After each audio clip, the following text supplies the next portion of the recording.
SBC Aktualno, podcast kluba slovenskih podjetnikov.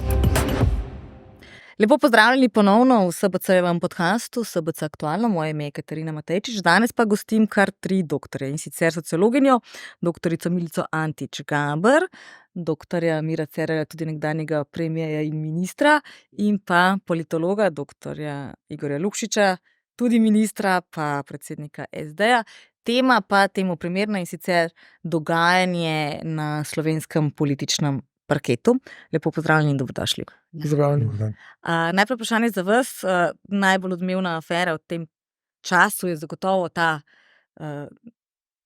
sodna palača, ki pa po samem obsegu finančnem ni tako zelo velika, ne vem, v primerjavi s kakšnim Tešom ali pa drugimi stvarmi, ki smo jih doživeli, pa vendarle odmeva, ratujejo koncentrični krogi, ne. Je eden od razlogov za to tudi to, da sta v ospredju 2 ženski, ki sta predtem veljali za zaveznici. Zdaj je pa njuna pot se relativno hitro in precej grdo tudi razšla. Medtem ko moški, tudi če smo videli zadnji spopad na Levici, 2 moška vpletena poslanca, udarec in tišina.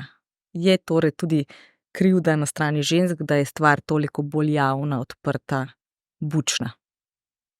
Dober dan, hvala lepa za povabilo in besedo. Jaz ne bi govorila o krivdi žensk, bi pa govorila o položaju žensk in bi se mogoče samo na kratko odmaknila od tega konkretnega primera, zato ker se mi zdi, da lahko potegnemo neke skupne značilnosti tega, kar se z ženskami v politiki dogaja.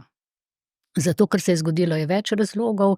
Eden je zagotovo ta, da je politika tradicionalno moško polje, da so si ga sami oblikovali po svoji podobi, pravila igre prilagodili temu, in ko so ženske kasneje vstopile v to igro, pravzaprav so se morale temu prilagoditi, če so hotele dlje časa v politiki ostati.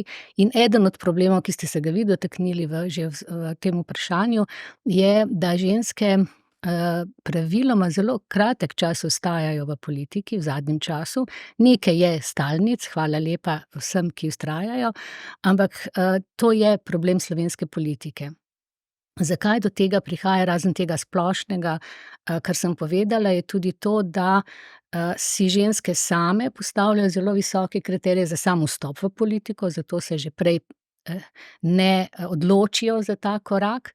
Ko se odločijo in ko so enkrat v politiki, pa jih tudi mi presojamo po zelo visoko postavljenih kriterijih, tudi moške dostikrat, tako da izgleda, kot da so neke vrste nadljudje, a ne. Da so čisti, neomadeževani, vedno delajo samo prav, ne delajo napak in tako naprej. Pravzaprav smo pa vsi ljudje, ki če delamo tudi napake. Kako ostro se te napake potem ocenjujejo, pa seveda odvisno od pogleda. Tisti, ki gledajo politiko samo od zunaj, jo lahko tako zelo, bi rekla, trdo ocenjujejo. Tisti, ki so kdaj pogledali tudi malo od znotraj ali malo od bliže, se mi zdi, da lahko vidijo, da je to zelo neko kompleksno razmerje, a ne.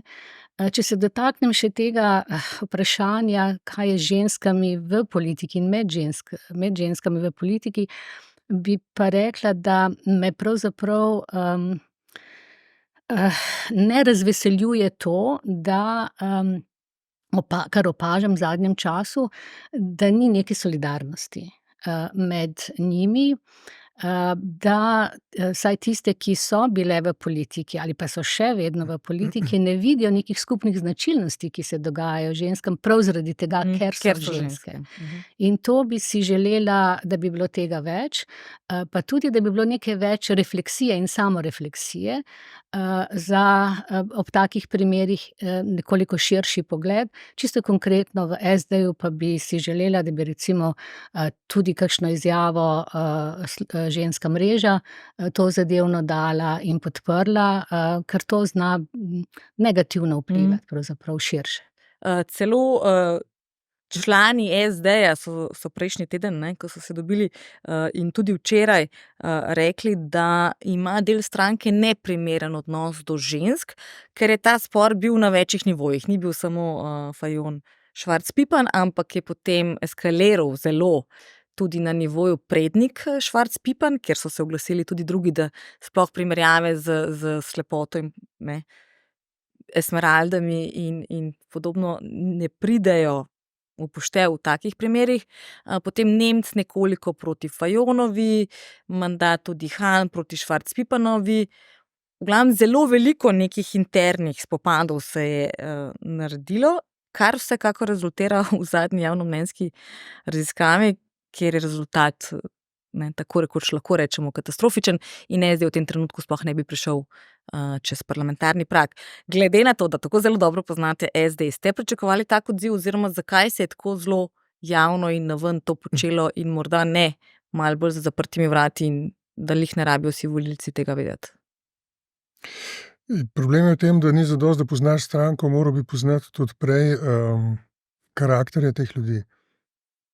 In ti so vezani seveda v nekem smislu tudi o tem, kar ste govorili prej s kolegico, se pravi, so vezani tudi na spol, ampak so vezani tudi na neko izkušnjo in na to, kaj človek v politiki počne, zakaj je prišel, in ali ima neko kilometrino, ki pomeni v tem primeru, da ti pomaga brzdati slabosti svojega karakterja, ne? In da če ti gre zelo za pozicijo, da takrat raje malo prej parkrat vdihneš, ne.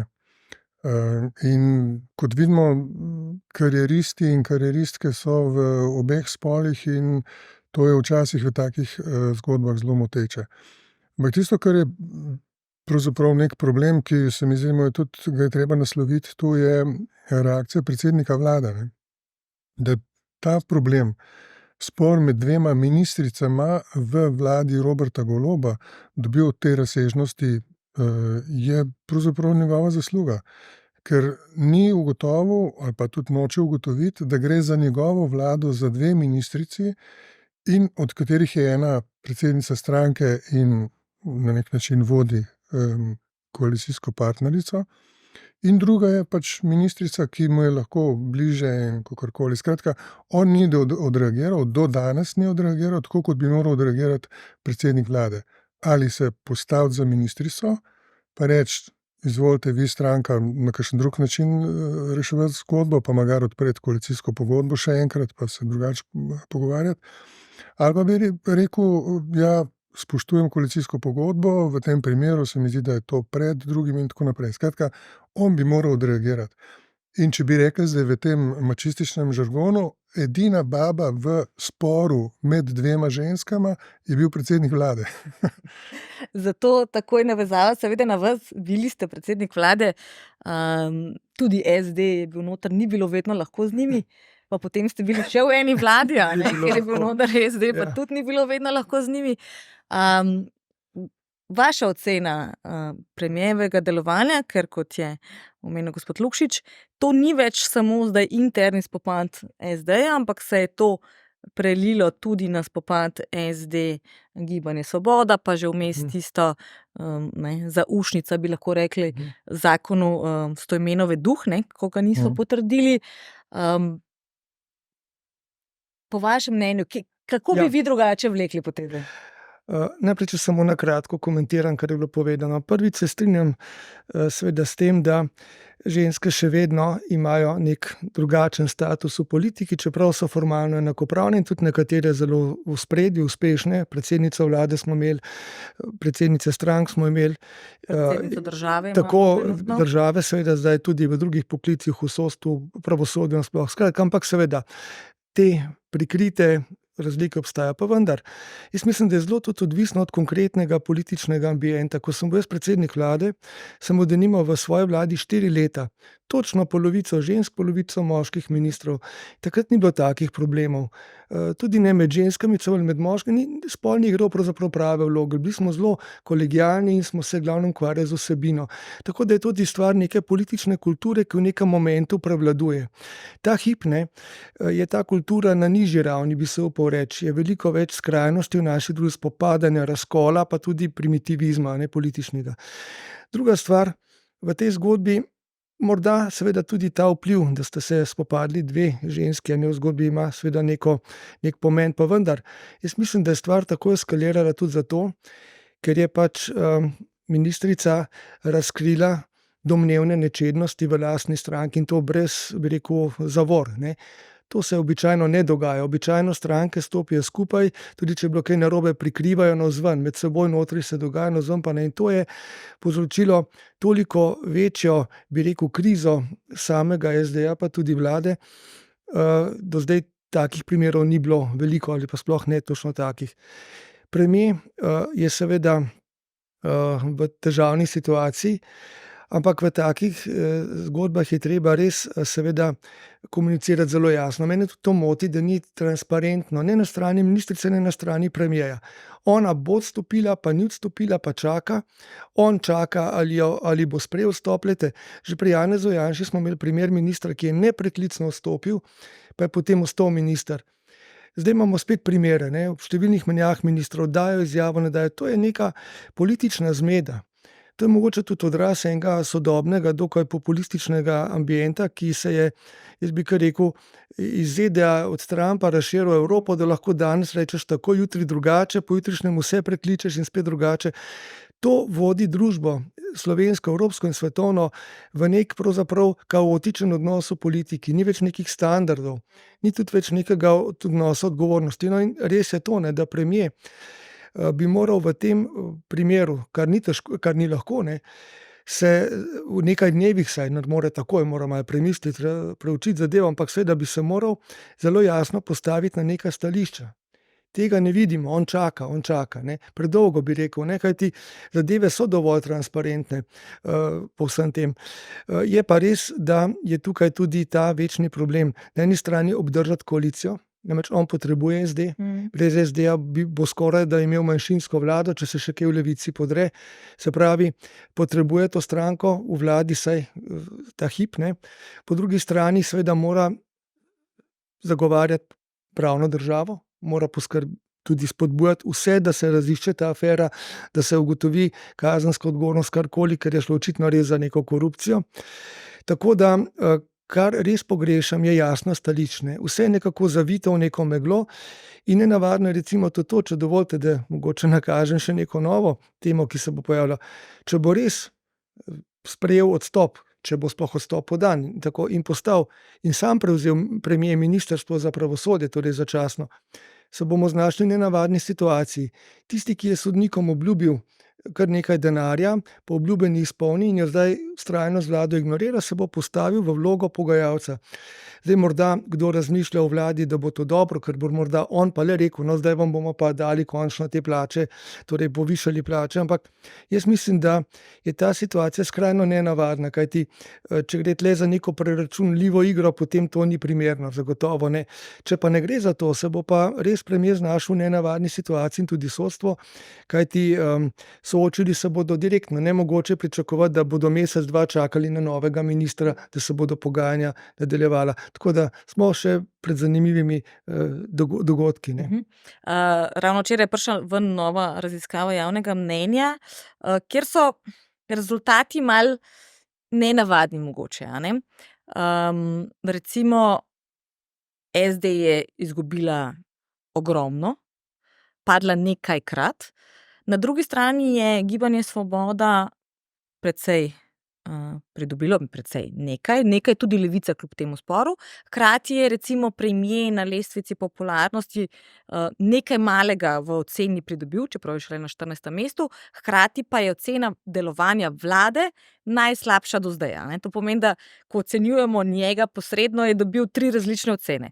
Hkrati je ministrica najvišje do zdaj, skočila je na 5. mesto. Njena predsednica, torej gospa Fajonova, je padla na zadnje mesto. Zelo neenotni, ne, zgleda, kot da so ljudje na različna vprašanja različno odgovorili, ne, in ni bilo neke konsistentnosti. Vas to preseneča, kako so recimo očitno cenijo to njeno razčiščevanje, mislim ministrico, ne, njeno razčiščevanje to, da je ona ljudi iz svoje lastne stranke pokazala s prstom, medtem ko to, kar je naredila predsednica SD, očitno ne cenijo, glede na to, da je zadnja. Meritve so vedno zanimivo gledalo, a ne? Če nam je to všeč ali pa ne. Včasih nam je, včasih ne. Jaz mislim, da odražajo trenutno situacijo, ki je res nejasna, nečista. Ljudje si pač ustvarjajo neko mnenje o tem, kaj se dogaja na osnovi tega, kar so slišali, pogledali in tako naprej. Mnogi nimajo vpogleda v neko ozadje ali pa neke strukturne spremembe, ki se dogajajo, ne, in odnose. Jaz bi rekla, kar zadeva ministrico Dominiko Švarc Pipan, da je zagotovo pridobila bi rekla, na ugledu. Zaradi tega, ker je to, kar je prej povedal kolega, jaz mislim, da je najtežje pravzaprav pokazati s prstom na lastno srenjo, ne glede na to, katera srenja to je. Ali je to politična, ali je naša akademska, ali je to zdravniška, recimo, ne. In zato je potreben nek določen pogum. In ona je ta pogum pokazala, ne glede na to, kaj si kdo od nas misli, koliko je ona tudi subjektivno kriva. Je priznala, da je objektivno kriva in rekla, da bi rada razčistila, kaj se je dogajalo v strukturah pod tem najvišjim vrhom. Tukaj se bo pa najverjetneje marsikaj odkrilo, ne? In niso vsi zainteresirani za to, da bi se to odkrilo, ker bo pokazalo na neke, najverjetneje, na neke povezave, ki niso bile transparentne, morda niti ministrici sami, a ne. Tako da ljudje, volivke in volivci, pa si želijo zvedeti, kaj se v politiki dogaja. Vse preveč se govori in tudi ta afera govori v prid temu, da je politika umazana. In ni dobro, da ostane ta imidž na politiki, ker verjamem, da je v politiki mnogo dobro mislečih in dobro delujočih ljudi vseh spolov, ki delujejo v dobro vseh nas.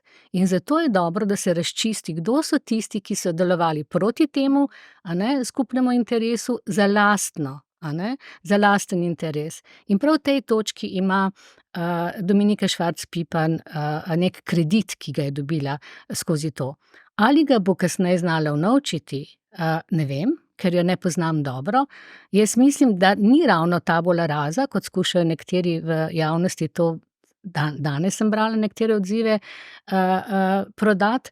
Jaz mislim, da je na določenih področjih dovolj izkušena, tudi v politiki ni bila prvič, in če se bi slučajno v prihodnjih letih kaj dogajalo, jo jaz vidim tudi v bolj osprednih vlogah. Rekli smo že, premier je ponudila odstop, samo ustno. Danes je še enkrat potrdila, da dejansko uradnega odstopa, torej na papirju, torej nekaj, kar lahko premier potem nese v Državni zbor, še vedno ni. Mu je pa danes izročila neko poročilo o tem, kaj se je v bistvu dogajalo, in dobili smo tudi novo cenitev geodeta, ki je nenadoma v tej hiši na Litijski našel dodatnih dobrih 1000 kvadratnih metrov, sicer ne ravno uporabnih površin, če sem dobro razumela tisto njegovo poročilo, pa vendarle lahko ta stvar malo omili afero, sploh recimo, če dobimo še neko novo ocenjeno vrednosti te nepremičnine, pa da je recimo zelo blizu ceni, ki jo je ministrstvo plačalo. Afera bo šla naprej. Logika afere ima drugo zgodbo. Recimo v primeru vlade Mira Cerarja, finančni minister Mramor, jaz sem bil mentor pri doktoratu, kjer smo gledali, kako se je ta afera peljala, ni imela zveze z njegovimi in tem, kar je začel kot minister, oziroma kar je počel kot minister, niti neposredne zveze s tem, kar je počel kot dekan. Tam je neka druga logika, se začne in tako naprej, in ta zadeva teče neodvisno od materialnih dejstev. Se pravi, to, kar je Dominika Švarc povzročila in česar simbol zdaj postaja v eni in drugi strani, je dejansko, ona je šla na to veliko antistrankarsko držo, se pravi, ona je zdaj ta, ki jo stranka nagaja. Ampak pri tem pa seveda ima tudi stranka svoje zasluge. Vi se spomnite, v začetku je stranka in predsednica je podpirala Dominiko Švarc, je rekla, počakajte malo. Pri nas v studiu je to izjavila, da Tako se in je vedno rekla, stojijo za njo. In tako naprej. In moram reči tle na tem mestu, da meni ni jasno, zakaj so se odločili na eni točki, to je bilo absolutno nepojasnjeno. To je bilo narejeno res tako pomačistično, kakor zdaj smo se pa mi stranko odločili, da te pa več ne podpiramo.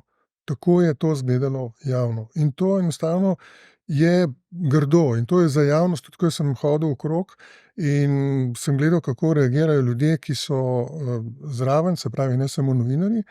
In oni so bili na strani ministrice, niso razumeli, zakaj. Predvsem to zaradi tega, jaz se spomnim, tudi te sem v začetku govoril, prve poteze, ki jih je delala, so bile dobre. Se pravi, ona je rekla, dajmo pogledati, kdo je pripeljal do te odločitve, kakšna je odgovornost koga.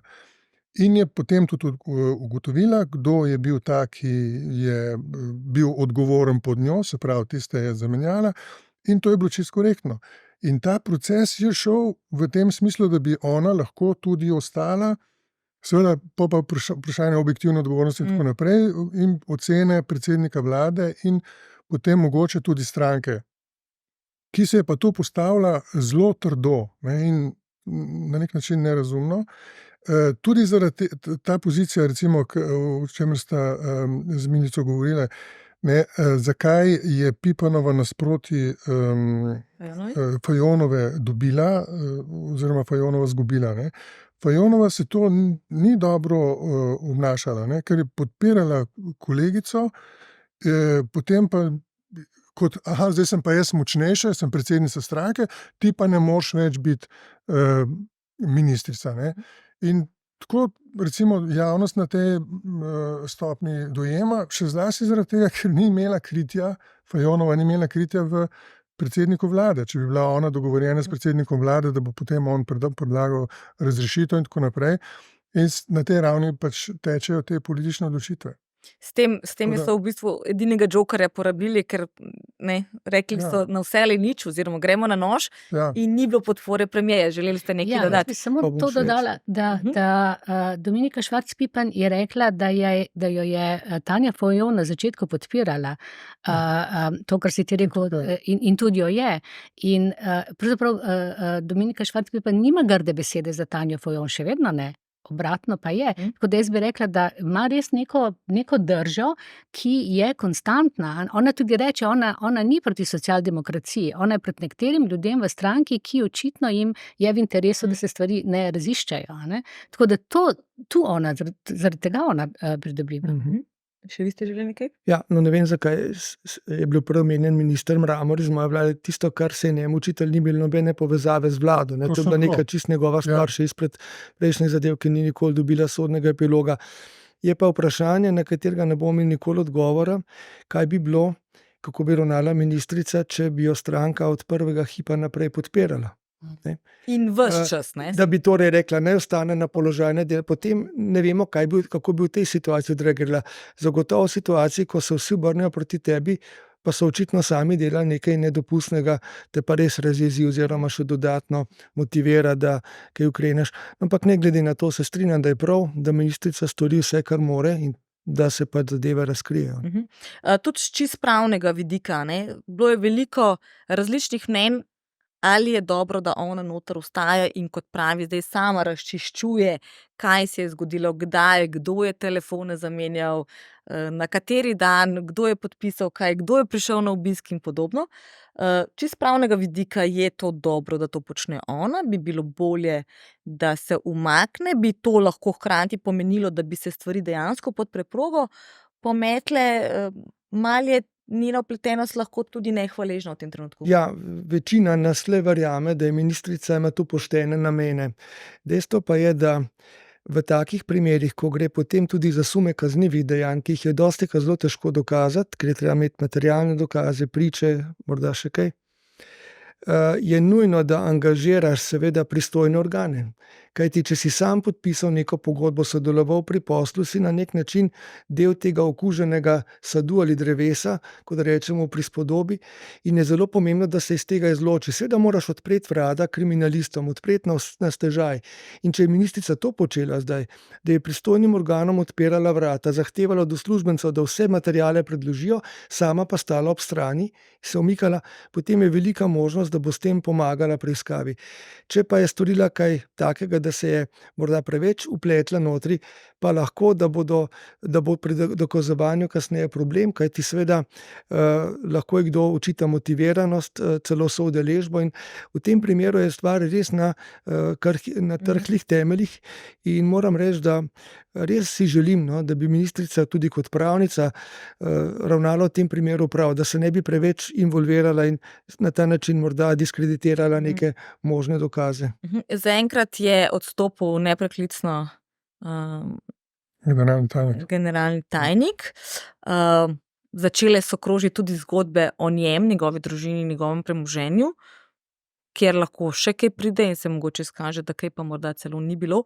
Je on edina žrtev oziroma bo ostal edina žrtev, zdaj bo Frangež to vsaj začasno prevzel, ali lahko to odnese še koga znotraj SD, ker ko se začne obračunavati med ljudmi, ki se poznajo, ki vejo mogoče za kakšen greh, je lažje brskati v tisto smer, kakor če nekdo čisto odzunaj. Hkrati pa se zdaj mala afera širi tudi na Ministrstvo za finance, v smislu, da oni bi morali najmanj tudi sami nekaj narediti in pogledati ob taki številki, sploh ker so iz rezerv za popoplavno obnovo to nekako premaknili za tole stavbo. Pa recimo v končni fazi se je notri najdlo tudi ljudi, saj, ki so bili sicer bivši člani, pa vendar zelo blizu SDS-u, ima lahko ta afera širše posledice tudi na druge stranke, druge ljudi, druge nivoje. Pri tovrstnih aferah je bolečina zmeraj ta, da kažejo na globino krize, če hočete, cele civilizacije, na kateri smo prišli. In sicer, glejte, kje se stvar začne. Prej ste omenili novo izmero prostorov. Se pravi, vsi ti ljudje, tudi na nižjih ravneh, pa ne glede, ali so bili iz SDS ali SD-ja in tako naprej, preden bi lahko prišlo do suma korupcije, se zanesejo na podatke, ki jih dobijo na mizo prej. Se pravi, tam so neki zapriseženi merilci prostora, potem cenilci na tej osnovi in tako naprej. Vsi zapriseženi, izkušeni in tako naprej. Tega ne greš meriti, kot je rekla ministrica, vzamem metra in merem. In s tem se je branilo v začetku, ampak to velja obramba tudi za vse druge, ki so to podpisovali, ne tiste dokumente pred njo. In zdaj nam se je pokazalo, recimo zdaj s to zadnjo izmero, komu v tej državi še verjeti. Nam na tej strokovni ravni, že na strokovni ravni, se pravi, ko imaš ti strokovnjaka, ki je plačan za to, da naredi korektno, se kaže, da je odvisno od tega, kaj je upošteval. Pa bi mislil, da je kvadratura stvar, ki ne more imeti različnih interpretacij. Da ne govorimo potem o cenitvi, ki je cenitev pa pol spet odvisna od trga, pa tako naprej. Pa od leta do leta.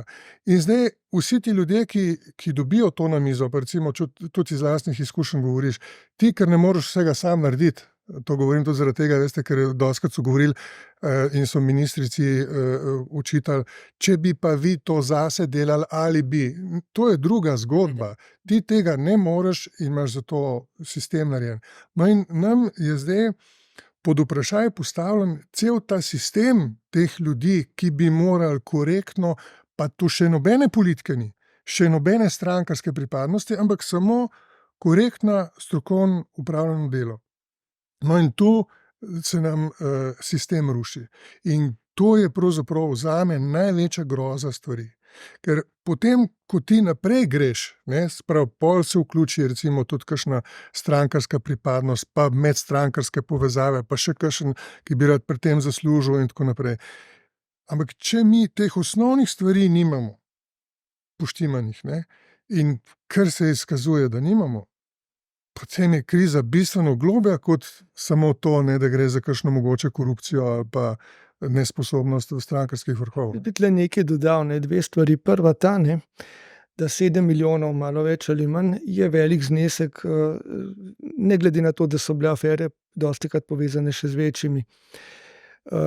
In to je znesek, pri katerem mora biti minister, verjetno tudi predsednik vlade, pozoren. Ta znesek ne more iti kar tako iz nekih rezerv, da bi se za to vedlo. In tukaj je vprašanje, ki na to temo gre zelo utemeljeno. Ampak seveda, kaj za mene tudi neka drugačna vrsta afere v zvezi s tem. sodniki pravijo, sodstvo pravi, da sploh niso bili konzultirani o tem, da se kupuje stavba za njihove potrebe. Da tista sodišča, ki naj bi tam notri delala, niso bila niti povprašana, kaj potrebujejo, kakšne prostore in tako dalje. To je za mene pa še dodaten del te afere, ki kaže pa na nek odnos, bi rekel, ministrstva oziroma vlade do tako resnega problema, kot je prostorska problematika sodstva, o kateri se govori že toliko let, ker je resnično precejšnja, ne, ta problematika je huda. In zdaj, če jo že rešuješ, kar je pozitivno, ne, kazalo je vse, da bo ta vlada končno naredila nek pozitiven premik, ne samo, da je prišlo do te afere v smislu finančne malverzacije oziroma neke korupcije, karkoli, pa vsega tega, kar je bilo navedeno, ampak celo to, ne, sodna veja oblasti se čudi, ne, zdaj, kaj so pa tu kupovali in, a veste, to je pa za mene še en dokaz, da mi nismo, oprostite, državotvoren narod, da se prvič ne znamo sploh pogovarjati med sabo, kar je katastrofa, ne. Ti moraš komunicirati z deležniki v nekih procesih, tistimi, ki so zainteresirani, pa ki bodo nekaj dobili ali pa jim bomo nekaj vzeli. In drugič, ne, sodstvo je veja oblasti, je del oblasti. Ne moreta vlada in parlament se obnašati, kot da so oni neka tam administracija, ki jih bodo z levo roko, bi rekel, postavili sem ali pa tja. Kaže na nek nepravilen odnos do lastne države, do te strukture, ki jo predstavljajo, bi rekel, ne samo politiki, tudi sodstvo, pa še kateri drug državni organ. Ampak omenili ste ravno znesek, a ne?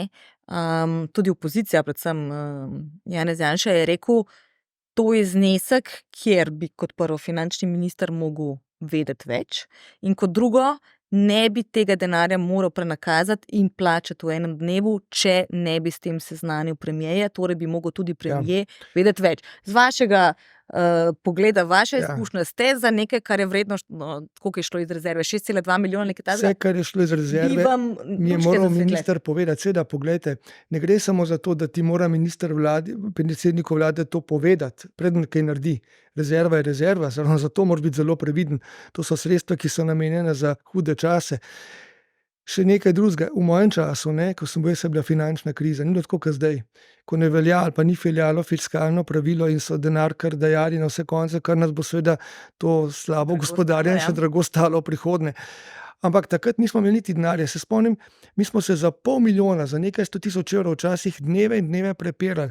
Pa je šlo za nujne, bi rekel, varnostne zadeve, ki jih je morala policija recimo opremo dobiti ali pa karkoli, za take nujne stvari nismo imeli denarja. Tako da takrat morda je bilo to poročanje še bolj intenzivno. Jaz sem moral za vsak tak prenos denarja, sploh pa iz rezerv vedeti, ne. Kako je zdaj?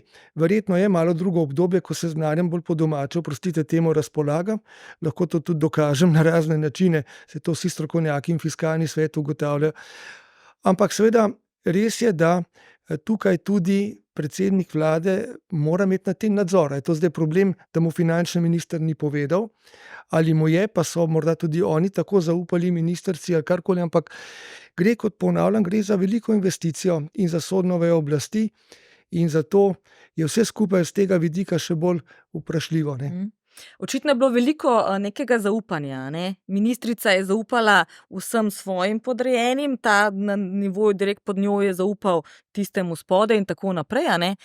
Zaupala je svojemu pomočniku gospodu Šoltesu, finančni minister je zaupal njej, premier je zaupal finančnemu ministru, ogromno nekega zaupanja, ki ga v politiki načeloma nismo vajeni, a ne? Kako to? Tudi to, prej ste že rekli, mogoče vidim še ministrico kdaj kje, ne? Ona še vedno ni uradno odstopila. Stranka je začela postopek, da bi jo izločila, ona je prej jih prehitela in sama odšla, hkrati pa v vsem tem času, takoj po unih prvih razčiščevanjih, ni bila povabljena na noben ne razgovor, ne tudi zdaj na vsa ta srečanja, ki jih je stranka imela. Kaj naj zdaj naredi? Naj gre v Gibanje Svoboda, naj se nekako pridruži premierju, ki je toliko časa branil in ne, v bistvu sicer ne stal na njeni strani, vsekakor pa ne stal na kontrastrani. Jaz bi najprej reagirala še na Mhm. prejšnji krog vprašanj. In sicer bi rada rekla, da je oziroma nekaj v prid temu, kar je rekel gospod Cerar. Mi ne znamo delati očitno še tako z našo državo in državno upravo, da bi neko kontinuiteto delovanja vzdrževali, ne. To, da mi nimamo v državni administraciji, da ne skrbimo za to, da bi v državni administraciji bili strokovni ljudje z izkušnjami, tudi z zaupanjem, je tudi eden od razlogov, ki je pripeljal do te situacije, v kakršni smo.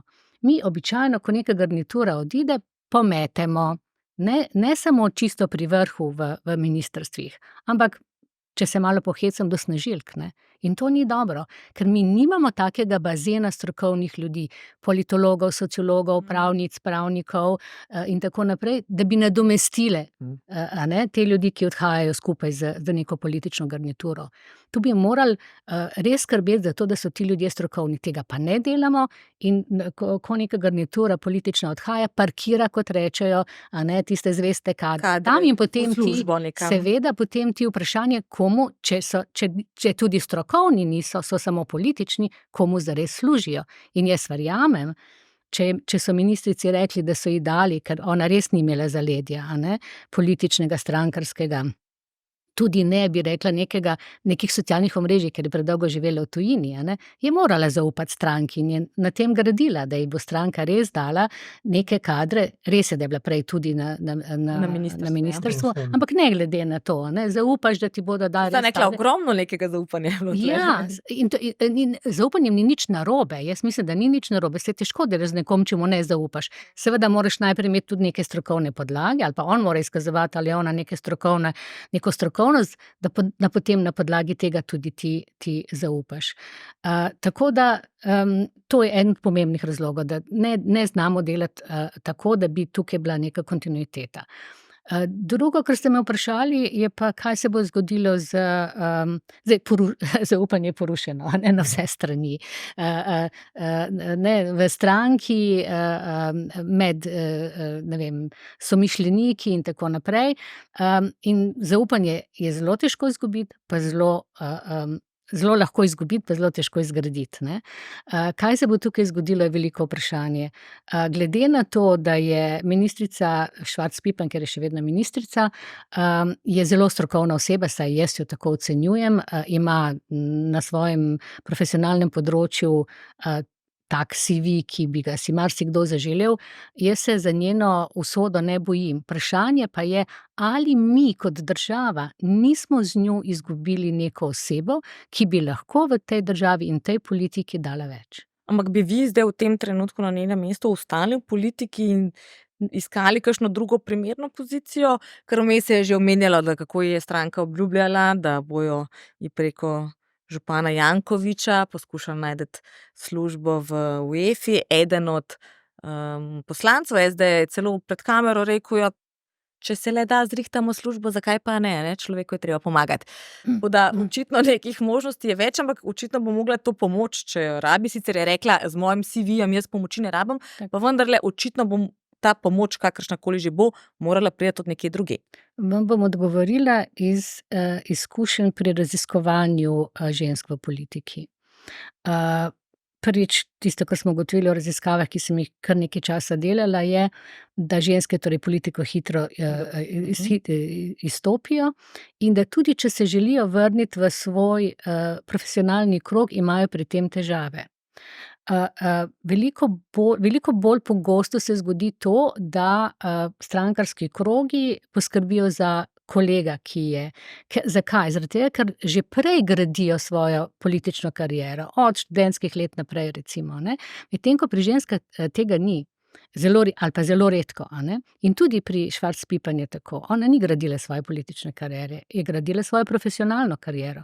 In zato bo za njo zelo težko ostati, oziroma po vsej tem, kar se dogaja, politiki ostati nekje, kjer pač zdaj se ji zapirajo vrata. Če se bo odprla neka nova, a ne, stranka, gibanje, neke novi ljudje, čemur ne volilno telo vsakič pred novimi volitvami tendira, morda je prostor za njo.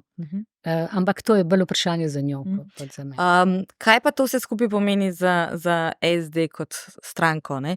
Prej sem že omenila to kontradiktornost zadnjih rezultatov javnomnenjske raziskave, ne? Rekli smo Švarc-Pitovova 5., Fajonova zadnja, medtem ko je minister Han še vedno na drugem mestu po priljubljenosti, stranka tam nekje pred tistih, ki jih znamo komaj našteti. Kaj torej narediti? Ali naj kot prvo ostanejo v koaliciji, ker zdajle kakšne predčasne volitve stranki absolutno ne bi koristile, in kaj sploh stranko bo? Je treba neka večja prevetritev, je mogoče ta ugled, rekli smo, lahko se ga izgubi, težje povrne, da se ji ne zgodi nek SLS. Da začnem tle pri SLS-u, ko vidim, da se to zdaj rola. SLS je izginil takrat, ko se je povezal z SKD-jem. Se pravi, oni so zavestno šli na prigovarjanje teh njihovih združevalcev, kjer je največ profitiral Janez Janša kot ta glavni združevalec. Tam so izgubili vodstvo. To vodstvo se je obnašalo zelo korumpirabilno. Se pravi, predsednik stranke je šel za šefa Telekoma in jim mislil, ne vem kaj, da bo s tem, in potem se je poskušal aktivirati nazaj. To ne gre, se pravi, on se je prodal na nek način in stranko prodal. Se pravi, tu ne gre za tak problem, to gre za problem dejansko izgube zaupanja, ki je veliko, ker je vezano na denar, ker je vezano na nekaj, kar je v politiki pravzaprav najbolj boleče, če te nekdo ozmerja ali pa ni treba, da dokaže. Dovolj je že, da vržeš kost. To je gotovo problem. Ta drug problem so kadri, to, kar smo govorili o Dominiki Švarc-Pipan. A veste, v politiki tazga človeka nimajo radi, ki potem kar vsak dan pove nekaj, kaj je od koga slišal, pa kaj mu je kdo rekel, pa kaj mu ni rekel. Pa recimo to glede služb, ki je razlagala, kdo je rekel, pa kaj je rekel, in potem ona rekla, jaz tega ne rabim in tako naprej. Je pa šla na razgovor, recimo? Tako je. Takih ljudi ljudje nimajo radi, ker tle v politiki je cel kup, veste, neformalnih pogovorov in ta diskretnost, ki se jo moraš naučiti spoštovati, tudi takrat, kadar ti recimo tebi ni v prid, to je del zgodbe in je del tvoje kredibilnosti in kredibilnosti kolegov in celotne sfere. To, kar se je ona lotila, je izrazito res taka populistična poteza, kjer je uporabila vse te zgodbe, ki ji grejo v prid, in je tudi dobro ravnala, vidimo po rezultatu, da je to dobro, samo zdaj po vprašanje, koliko ljudi bi še s tabo sodelovalo, ko vidijo, na kakšen način si ti pripravljen zlorabiti to zaupanje, kar je bilo povedano na 4 oči in tako naprej, pa tudi sodelavce, recimo.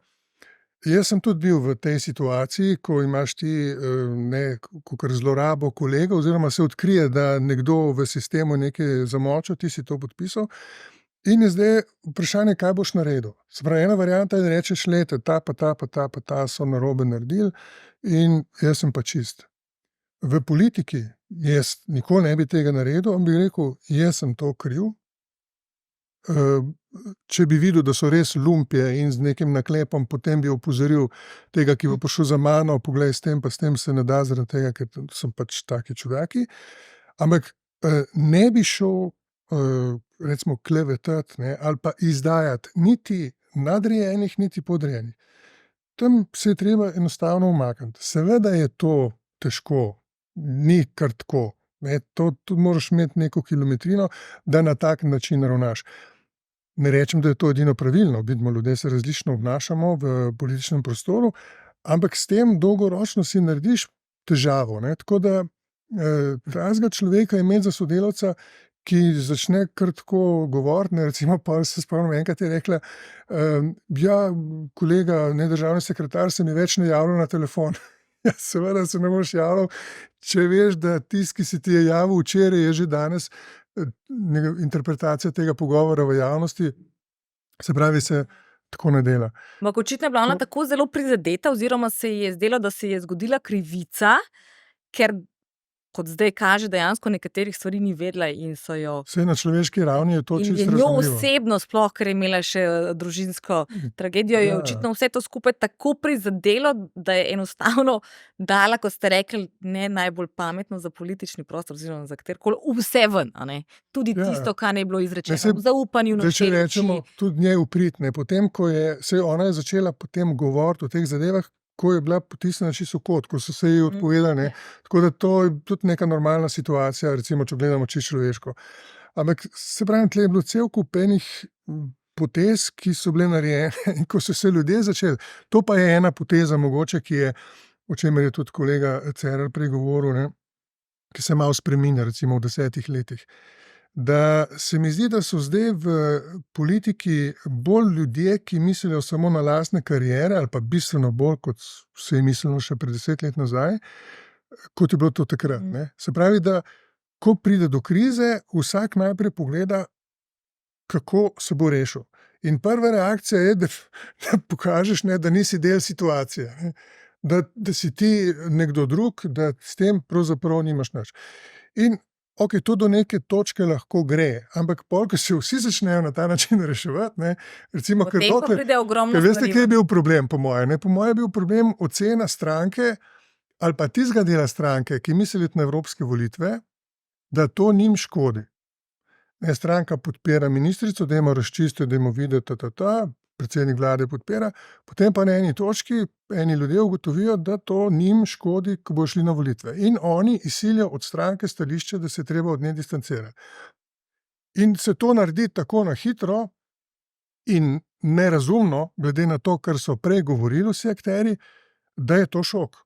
Ne, in potem izrešiš iz šoka v šok in potem prisiliš recimo ministrico, da začne braniti sebe v nulo, se pravi tudi svojo moralno držo in tako naprej, in imaš pol tako krizo. Ne. No, če samo nadaljujem tukaj, mogoče, gledajte, to je en problem, ki zadeva vprašanje lojalnosti. Prej je že kolegica Antič Gaber to načela. V javni upravi ni dovolj lojalnosti, ni pravilnega odnosa do države. Ti ne smeš biti lojalen človeku, ki te je postavil. Ti moraš biti lojalen državi, ravnati po ustavi in zakonu. Ta lojalnost mora biti tudi zvestoba nosilcem oblasti, dokler oni ne prekršijo sami ustave in zakona.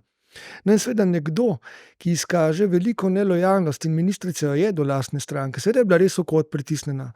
Ampak tukaj moraš ravnati kot minister, kot človek, ki si na funkciji. Če prevlada oseben odnos, potem seveda gre to predaleč. Osebno lahko to vsi razumemo, ljudje to kratkoročno nagradijo. Ampak na dolgi rok, pa oprostite, vsi vemo, koga boš raje vzel v službo. Ne? Nekoga, ki se je izkazal kot, bi rekel, da zna zdržati, ne? To ne pomeni, da ministrica ne bi mogla sprožiti vse postopke, pa biti zelo ostra in tudi tako, ampak z neko mero. Ne? Ne kar zdaj obdolževati vse povprek, še preden imaš nekaj dokazov, prvi človek na nivoju prava v državi, na ravni politike. Ampak to je samo tako razmišljanje. Problem je ta, da se je družba tako spremenila, da poglejte, danes v športu ljudje, igralci zamenjajo športno ekipo ne na koncu sezone, že sredi sezone, celo sredi tekme se je zgodilo, da ga je trener poklical košarkarja na klop, ker je prestopil v tem času, da ne sme več igrati za to ekipo. In ta mentaliteta je prisotna tudi v politiki. Ljudje več ne razumejo, da pripadnost stranki ima svojo vrednost, namreč stranka se zavzema za neke cilje, program, vrednote. Ti si to podpisal, si šel z njimi, seveda si lahko kritičen, lahko tudi kdaj glasuješ proti, se upreš, ampak ne moreš pa kar, kot je rekel kolega Lukšič, kadarkoli izstopiti, me ne briga. In te prestopi danes iz stranke v stranko so nekaj rutinskega. V 90 letih si bil še na sramotivnem odru, spomnimo se, ne, gospoda Pucka, ne, Puckizem smo rekli. V Avstriji so govorili, imajo oslovsko klop za poslance, ki prestopijo. Danes vsak prestopi. Imajo tudi 4 stranke že, ne? Veste, to je šlo predaleč, ne. Zato imamo tudi tako nestabilnost v svetu in v politiki in med strankami, ker stranke kakorkoli so smiselna zadeva. Brez skupine sam si nemočen. Ti moraš imeti skupino, ki ima seveda nek položaj v družbi, da preko nje lahko zagovarjaš neke cilje. Druga stvar je pa ta, mi se zdaj skozi pogovarjamo o tem delu, ne, SD, afera, ženske, moške, karkoli. Ključno vprašanje je pa, kaj to pomeni za našo državo v tem hipu. Ne? Ravno to, da se zdaj pogovarjamo že toliko časa o tem, to odraža neko vzdušje. To pa pomeni, da država spet stoji, da ta diskontinuiteta pri reformah, pri vsemu se samo nadaljuje. Evropske volitve tako pomenijo nek zastoj v politiki, ne? Zdaj pa še ta kriza, ker vi morate vedeti, SD-ju je padel rejting, sem zelo praktičen, on si ga mora povrniti nazaj. To pomeni, da bo moral do evropskih volitev, pa tudi kasneje, iti v tekmo tudi s tistimi, ne, ki so v koaliciji. To je itak tako, pred volitvami se tudi koalicijske stranke med sabo tekmujejo. In to se dogaja bolj prikrito, ne, ker morajo še vedno delovati kot vlada, ampak to je hud boj. Tu je še Levica. Se pravi, vlada bo z več vidikov še dodatno, bi rekel, bo otežkočeno delovanje, ne. In mi pa ravno zdaj v tem drugem letu, ne, konec drugega leta vladanja, pričakujemo največji problem. Ministri se menjajo, diskontinuiteta, denarja zmanjkuje. Skratka, to so zelo resna vprašanja in mislim, da vlada mora na to zdaj podati neke zelo transparentne in jasne odgovore v prihodnjih dnevih. Omenil je menjave ministrov, ne? Sploh na začetku se je govorilo, da ima premier težave prav z ženskami, a ne? Začelo se je z Bobnarjevo, pa potem ministrica Šinko, pa potem je izločil Pašek Šetinc, pa pol je bil nek spor, ki se je vseeno nekako rešil z predsednico državnega zbora, a ne, kar nekaj tega je bilo. Hkrati je omenil zaupanje skupine, pripadnost. Tudi v SDS-u se zdaj dogaja, da zahteva vodstvo SDS-a podpise poslancev, ki so bili izvoljeni na njihovi listi, zato ker je začel Anže Logar solirati. Pa vendarle tam je zelo jasno postavljeno, ne, in zastavljeno, kdo je šef, kakšen šef, kako se vlada, kaj se dela. Ali se nam tudi pred evropskimi volitvami, SDS ima sicer že postavljeno tudi listo za evropske volitve, lahko tudi tam kaj zgodi, a ne? Ker tle je, rekel je gospod Cerar, veliko trenj, ne samo znotraj strank, med strankami, tekmovanja. Verjetno noben ne bo rekel, daj bodimo naslednjih 5 mesecev zelo dobra vlada, veliko dobrega narediti, pa bomo imeli dober rezultat na evropskih volitvah, a ne? Se nam lahko mogoče tudi na desnici kaj takega zgodi, ali je tam struktura tako trda, da odpadnika, če slučajno je, tako hiter zradirajo, da nima šans. Ja, levi in desni pol se precej razlikujeta, kar se tega tiče, ne, in jaz mislim, da to, kar zdaj spremljamo, je tudi posledica tega, da je levo-liberalni socialni blok nekoliko bolj demokratičen znotraj sebe in tudi sicer. Če bi se to dogajalo na desnici, bi se drugače, sem 100%, da bi se pač odstopilo, stvari se ne bi razčistile, se pospravlja pod preprogo, moramo iti dalje, volitve nas čakajo, strnimo vrste in tako naprej, ne. Veste, kdo je vodja, komu se odgovarja in stvari bi ostale, ne, nerazjasnjene. Tako da po eni strani kot državljanka, a ne, mi je bolj všeč to, kar se dogaja zdaj, zaradi tega, ker pač to govori o neki stopnji razvoja demokracije, a ne.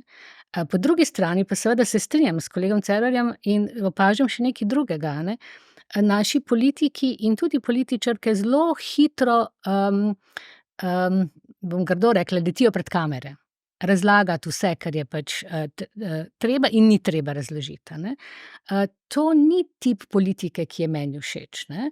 Pa ne gre za to, da si predstavljam, da gre za neko avreolo politike, ne, ampak jaz mislim, da so nekatere stvari, ki jih je treba, tako kot si ti rekel, urediti v svojih vrstah in potem greš tudi pred javnost, prečekiraš, a je to v redu, ali se bomo malo umaknili, da smo malo kritični do sebe in tako naprej, ne pa še preden premisliš pravzaprav, a ne, tečeš pred novinarje in rečeš, jaz bom pa to tako uredil, a ne. Tega je v naši politiki v zadnjih letih preveč, a ne. In tega individualizma, tako v družbi nasploh, kot tudi v politiki, da bom jaz poskrbel za sebe ali pa bom sebe v spravi luči predstavil ali predstavila, ne glede na to, kakšne bodo posledice za celotno družbo. Tako da, kar se pa tiče desnega tabora, a ne, smo pa večkrat že doživeli, a ne, da kakšne odmike, ki so bili vedno, kar bi rekla, na nek način skriti, a ne, razen, bi rekla, izpostavili bi en primer Ljudmile Novak, a ne. NSI je bilo kar nekaj Tako, trenj, ampak tako. še vedno so bili v rokavicah, no, niso jih čist sneli. Ja, tako v rokavicah, ne.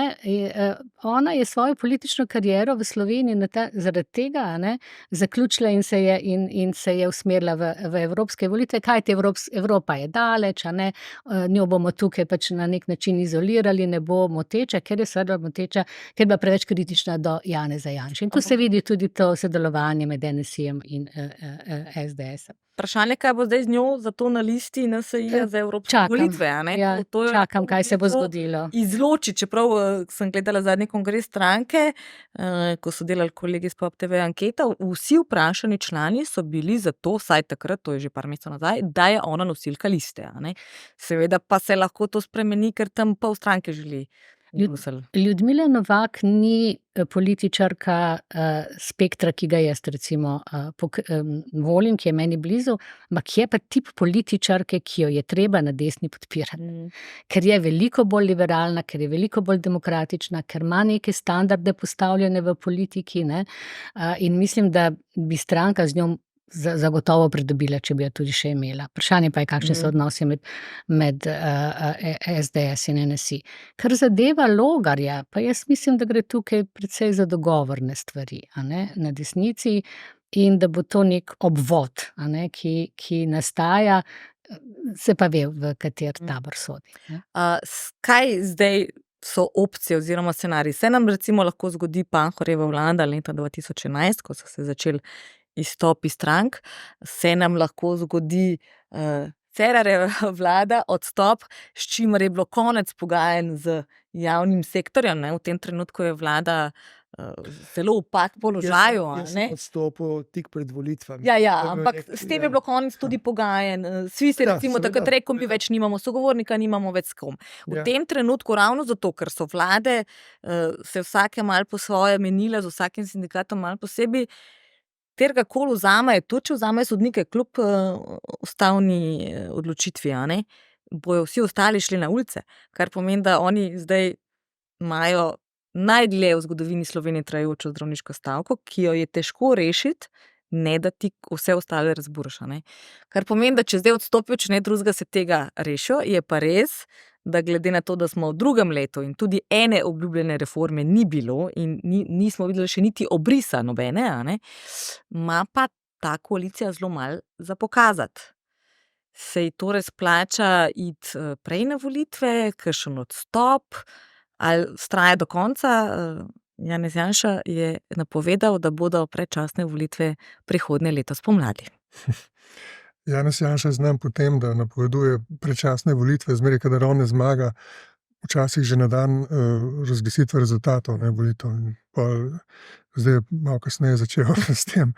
Ampak spet je tle treba biti bolj nekako upoštevati osnovnošolsko matematiko, bolj kot je to uspelo recimo Zoranu Jankoviću. In ugotoviti, da ta vlada ima visoko podporo v državnem zboru, kar edino šteje za kakršnekoli preigravanja, koliko ta mandat lahko še traja. Se pravi, tazga mandata še ni bilo, 40 poslancev zdaj imajo, pa potem verjetno še tudi Paškova ne bi glasovala za predčasen razpust, pa še vrsta drugih poslancev, ne. Tako da glede tega imamo mi kar stabilno vlado. Kakršnokoli že, lahko pride do kakšnih perturbacij, predčasnih volitev po moje ne bo, predsednik vlade odstopil ne bo. Težko bojo dobili koga, ki bi ga nadomestil, in to skupino ljudi, ki jih je on s svojim lastnim imenom pripeljal v parlament, lahko vodil, ali da bi ga zamenjali oni. V to ne verjamem, sicer obstaja možnost, ampak verjetnost je tam blizu nič, ne. Kaj pa izstop SD-ja, pa s tem nek razpad? To ni SD, v vsakem primeru, veste, tle, ki pravijo SD, o čemer je tudi kolega Cerar prej govoril, ne, da ga rabi. Ja, ga rabi, ampak SD bo glasove dal za ključne stvari. Se pravi, če bojo pripravljene reforme, tudi če bi šla iz vlade ven ta stranka, tudi če bi šla Levica ven, je logika celotnega parlamenta in preživetja ljudi, ki so v parlamentu, tako močna, da bi lahko predsednik vlade speljal kakšno zadevo. Naš problem je ne večina v parlamentu, ki je res idealna za to, da bi se kaj naredilo, ampak naš problem je sterilnost vlade, ne, in pa zlasti predsednika. Predsednik se je zelo zaletaval, lani tak čas je, se mi zdi, prišel do 7. reforme, ne. 7 jih je napovedal do tega časa in obljube delil, delal časovnice, ne, zdaj niti časovnic ni več. In to je ta glavni problem. Javni sektor je res že v veliki strukturni krizi, ne. A veste, vi imate problem z osnovnošolskimi učitelji, vi imate problem s sestrami v zdravstvenih domovih, z računovodji v zdravstvenih domovih, ne samo zdravniki, se pravi to, kar se mogoče najbolj vidi, pa čakalne vrste, pa ne vem kaj. In tega enostavno ne vidijo kot cel problem te države, o čemer je tudi prej kolega Cerar govoril. Mi imamo zdaj problem s celo državo, nam je ta model tudi reprodukcije kadrov, ne samo v politiki, tudi na drugih ravneh.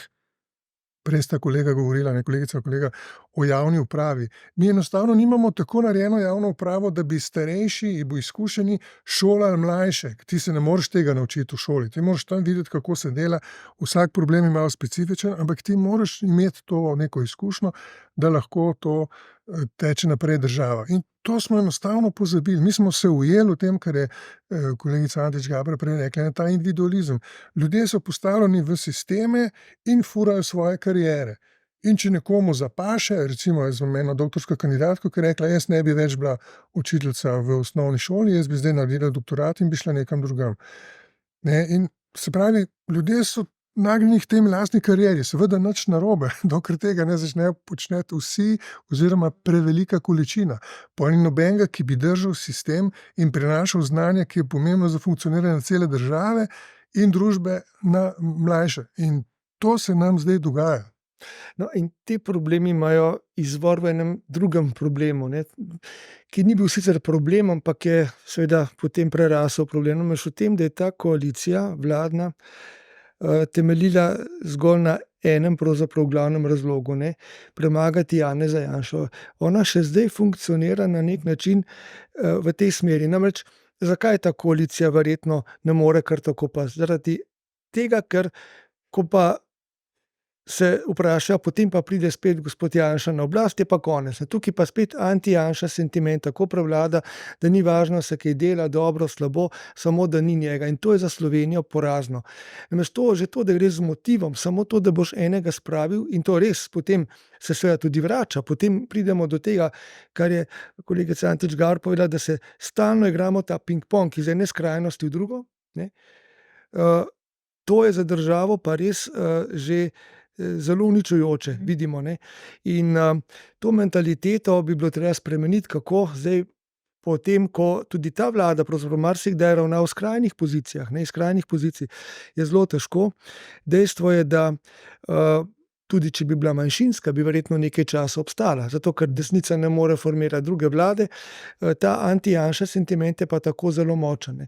In jaz mislim, da se bomo res morali nekako prerasti sami sebe v Sloveniji in nehati biti talci nekaj ljudi v tej državi, ki se kregajo že 20 let med seboj, mi smo pa vsi njihovi ujetniki in čakamo, kdaj bo kdo koga ali premagal, ne, in kdaj se bo kdo poslovil, in nobeden ne gre. Nekateri so prvi ligi kot gospod Janša, drugi so v ozadju, ne, tako dalje se pojavljajo ali ne pojavljajo.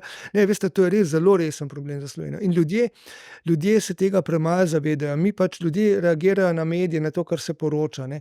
V resnici smo pa vsi v strukturnem problemu.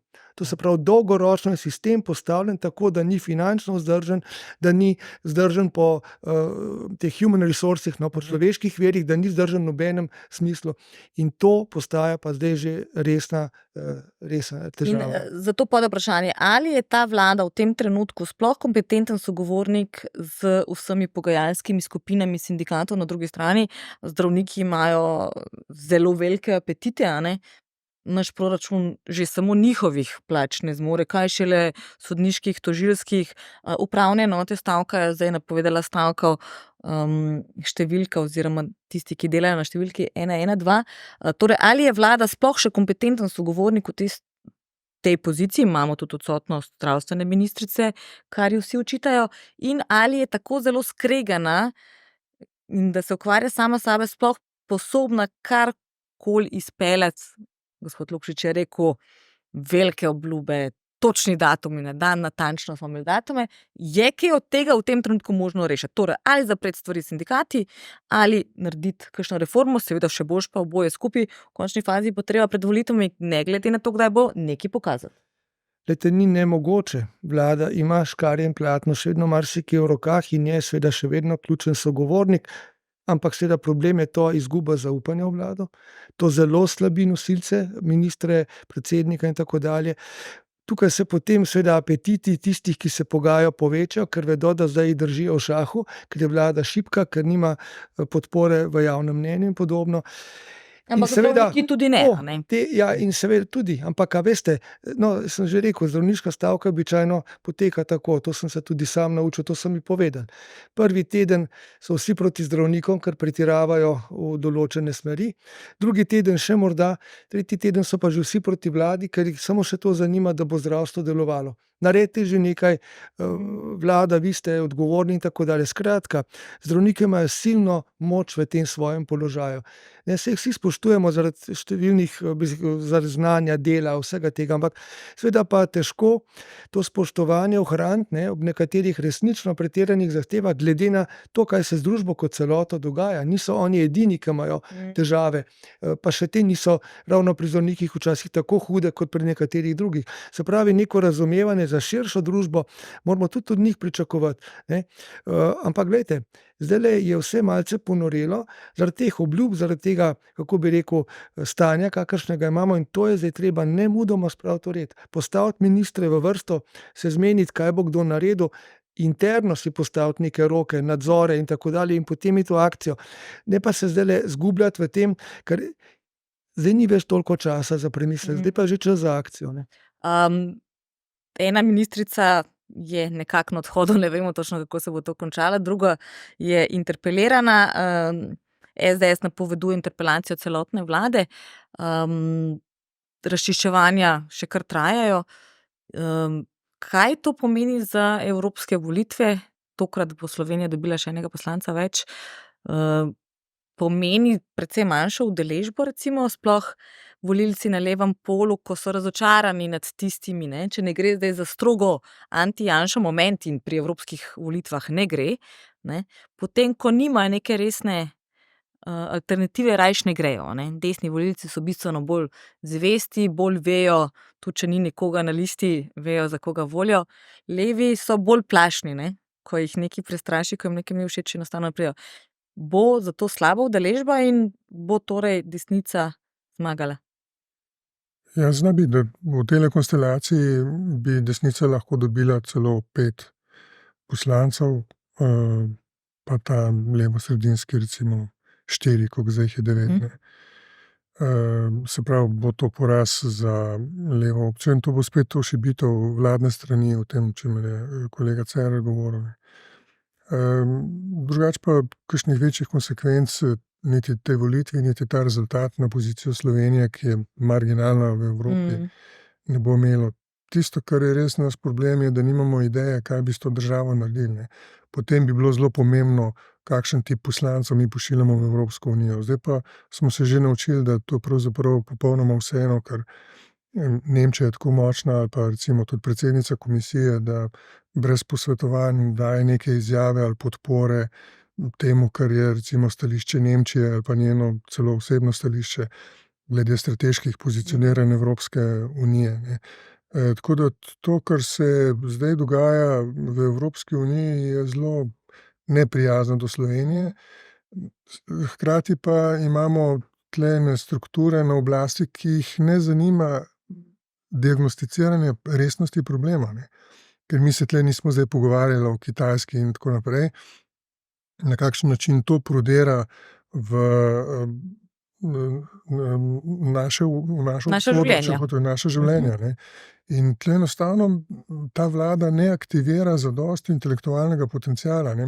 Nam se zdaj dogaja, pogledajte, da so eksplodirali ti podcasti. Ne? Mi govorimo, tle smo univerzitetni profesori, na nek način smo vsi tudi vezani na to, da nas ta država zelo zanima, tudi mednarodni prostor, ampak nas ta država ne aktivira.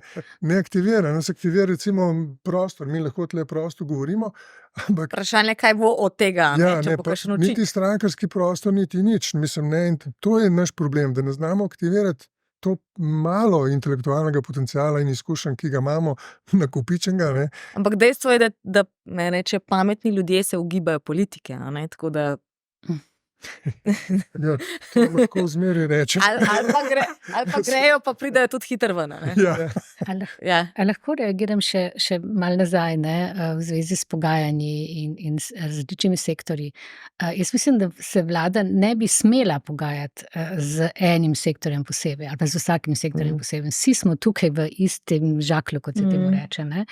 In največja napaka bi bila, da bi se zdaj popustilo zdravnikom, potem se mora sodnikom, potem se mora univerzitetnim profesorjem, mi smo tudi zelo pomembni. Vi In ste tako imeli, naprej, imate tako tudi naprej. poseben sporazum podpisan, pa Absolutno. Potem je treba vsakemu popustiti.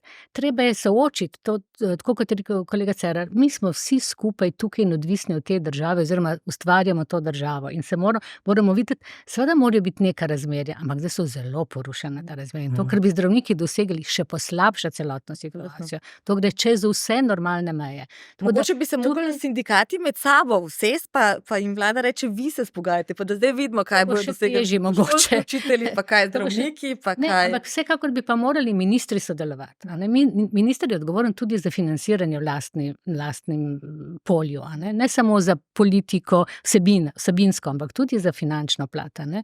In tukaj tisti ministri, ki tega ne dela, ali je to dogovor v vladi, ali je to neka strategija vladne, tega ne vem, ampak zagotovo bi morali se pogajati vsi skupaj. Ne, in minister za svoj resor. Kar pa zadeve evropske volitve, se pa bojim, da ta nizka udeležba na evropskih volitvah odraža tisto naše razmišljanje, kako daleč je Evropa, ne? In kako pravzaprav ni pomembna. Ne? Res je, da smo mi majhni in res, da imamo tam malo sedežev, ampak v Evropi se sprejemajo zelo pomembne odločitve in mi res danes o teh pomembnih odločitvah oziroma o pomembnih vprašanjih sploh nismo spregovorili, pa se tam sprejemajo. In če lahko zdaj dodam še to, da pravzaprav ne glede na to, da mogoče mnogi mislijo, da imamo dobro urejeno zakonodajo tudi z vidika zastopanosti žensk v politiki, ker imamo tam tudi zahvaljujoč vam takrat in podpori, da smo dosegli spremembo ustave, 40% kvoto za sestavo kandidatnih list, bomo spet videli, da tista mesta, ki so zares izvoljiva, bodo redko zasedle ženske, a ne? Ali pa bodo zasedle tiste ženske, ki so podpirale neko moško politiko. No, ampak ravno v Evropi, a ne, predsednica je ženska, pa imamo predsednico Evropske centralne banke, Ja, da nekaj žensk vse imamo, ne? imamo, ampak govorimo o evropskih volitvah. Prvič se mi zdi, da je potrebno poudariti, da so evropske volitve pomembne, da je pomembno, da se jih udeležimo, da evropska politika vpliva na naše vsakdanje življenje, da to ni nepomembno, ali bo šla v levo, ali bo šla v desno, ali bo šla mogoče naprej, da si tudi ženske zaslužijo enako obravnavo in da tudi sodelujejo, tako kot ste vi danes povabili, hvala lepa za povabilo, da tukaj ne sedijo sami moški, v predvolilnih diskusijah. Se trudimo. Da v predvolilnih diskusijah mediji dajo pozornost tudi ženskam kandidatkam in da ne naredijo te klasične napake, kot je mediji običajno naredijo, zdaj bomo naredili pa žensko omizje. To je nekaj najbolj pravzaprav degradirajočega za ženske. Tem pomeni, da je to nekaj zelo posebenega in mu moraš dati poseben prostor. a ne. To je del mačistične kulture. To je del mačistične kulture in del tega, da pravzaprav sploh nismo pozorni do tega, ker skupaj živimo v isti državi, imamo podobne ali pa različne poglede, soočimo jih, ne da bom jaz soočila poglede z ženskami, s katerimi se tudi sicer dobro razumem. To nima nikakršnega smisla. Za konec kratko vprašanje, da ali ne za vse tri. Nas v letošnjem letu čaka karkoli dobrega. Svetla točka. Da, Da. upam. Ja, to je zmajevo leto, moramo verjeti v Kitajsko. Tudi Kitajci verjamejo še vi. Pomladni dan je, mislim, da nas čaka lepa. Super. Najlepša hvala za vaš čas, vaše misli, udeležbo v našem studiu. Hvala vsem. Povabilo. To je bil še en SBC Aktualno, tokrat o zelo vročem dogajanju v slovenski politiki. Vabljeni k ogledu, poslušanju in seveda srečno do naslednjič. SBC Aktualno, podcast kluba slovenskih podjetnikov.